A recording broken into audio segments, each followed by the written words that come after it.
Maliligo kami ngayon guys, kaya tara samahan nyo ako sa araw na to.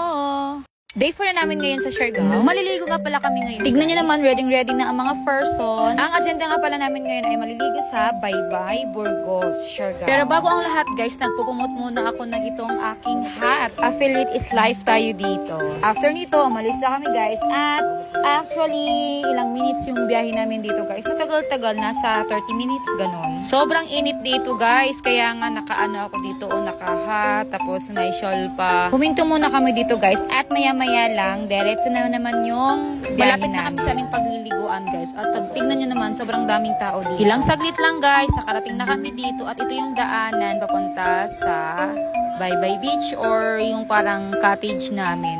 Tignan nyo guys, ang ganda ng view dito. Kaya lang guys, makipot ang daan dito. Pero kayang-kaya na daanan to ng multo. Isa lang ang cottage dito guys at walang mga tao. Kaya talagang kami-kami lang dito guys.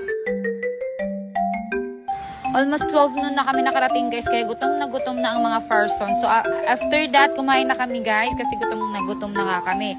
So ayan guys, kumuha na ako dito ng makakain kasi gutom na ako. Wala namang birthday, so naghanda lang talaga kami kasi yun, mga maliligo nga kami. Simple lang naman ang handa namin dito. May inihaw na isda, bihon, adobong baboy at manok. Yun lang ang mga handa namin guys. Diba? Ang sarap ng pagkain namin guys, kahit simple lang. After namin kumain, ganito na ang setup namin guys. So nag-video na ako dito kasi ang ganda ng view.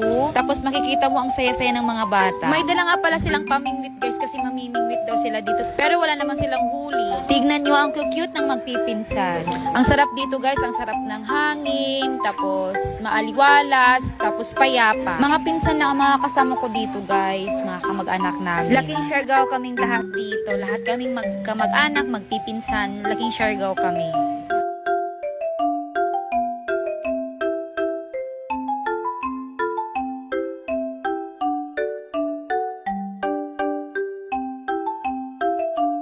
Ganito kaganda ang dagat guys, ang linis, ang ganda as in. Tapos maganda pa ang view, tignan nyo naman.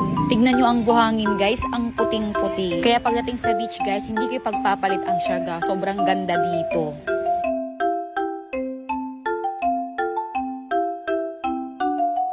Bandang 3 PM guys, umuwi na kami. Sumaglit lang kami dito sa may-ari guys para magbayad ng cottage. 300 pesos lang dito ang cottage guys. Tapos hindi nakasama yung per head. Ganun, 300 lang talaga. Kaya maganda dito kasi kahit na madami kayo, 300 pesos lang talaga. Ang mabayaran nyo lang ay yung cottage. Ganito kaganda ang view sa Siargao. Ayan no, sobrang daming puno. Tapos ang ganda talaga dito, promise.